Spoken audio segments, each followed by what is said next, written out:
Good evening, I'm Edel Howland. Welcome to Houston Public Media's web series Political Perspectives. Host Laurie Johnson and commentator Brandon Rottinghouse are both off tonight, but will return next week. Tonight, I will be joined by show commentator Jay Aiyer as we continue the conversation from Red, White and Blue about the Democratic primary race for the Congressional seat in District 29. All right, let's get started, Jay. How did both candidates do? I thought they both did well. I think probably the big surprise was, especially if you followed the mayor's race, was how aggressive Adrian Garcia was. I think the mayor's race, he was I think thought of as a really passive candidate. Mm-hmm. And I think what stood out was how aggressively he went after Congressman Green.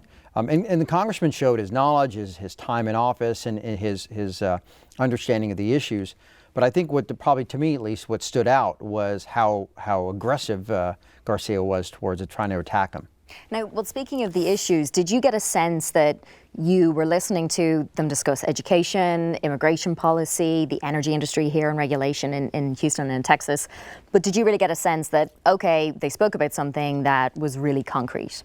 Well, I mean, I think it's hard, right? Members of Congress by nature are, they vote on issues. They tend to rarely propose them.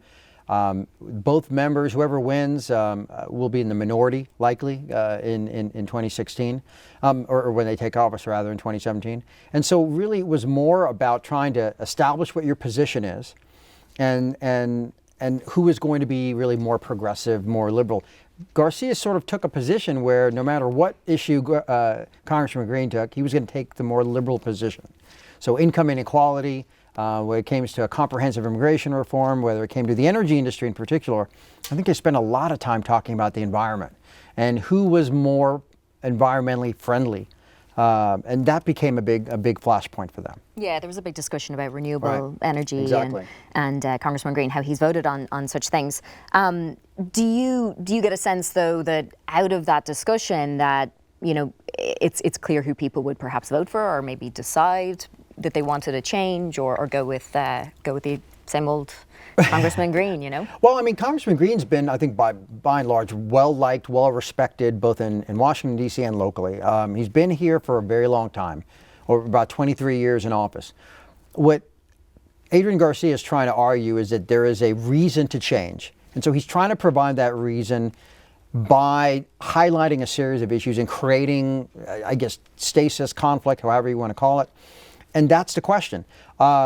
He's making these flashpoint issues a factor as to whether or not you should turn out a 23-year incumbent. How successful he was, I think, really depends on your perspective.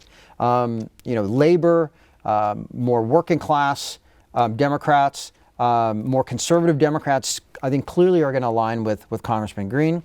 I think the most progressive voters probably will align with Adrian Garcia. And the real question is sort of the political calculation, because what's sort of the elephant in the room is this was a district that was originally created to elect a Latino. It's the largest district in the country that has a majority-minority population that doesn't have a minority elected official currently in it. So in that sense, that's really what we're talking about, how successful he'll be in being able to make that argument that it's time for a Latino to lead District 29. And does he have enough time to make that dent? That's a real question. It's a short window. Now, the advantage he has, to some extent, is that you've got a presidential election that's pretty vigorous, right? With Secretary Clinton and Senator Sanders. You've got about 10, 12 days to do this. And he's also coming off of a pretty vigorous mayor's race in which he spent a lot of money in the community. How successful he'll be is really the question. Because if this was an off year, and with a slightly lower turnout, I think most people who analyze the race would agree that Congressman Green would have a significant advantage. Because it's a set of special circumstances. He's coming off of the failed mayor's race. He spent a lot of money in the community, and you've got this presidential election. The future of this race in this district may really depend on how well Hillary Clinton and Bernie Sanders do in turning out the vote, and less about the two of these candidates. So he's hungry, is what you're saying? Hungry well, I mean, if he's he's staked everything, right? His political future is probably not going to be there if he loses this election. So for Garcia, everything is really on the line.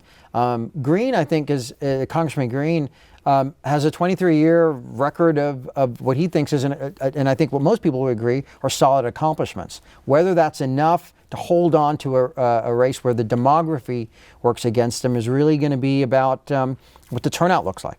You kind of alluded to it yourself, as just saying that you were surprised by how aggressive Garcia Absolutely.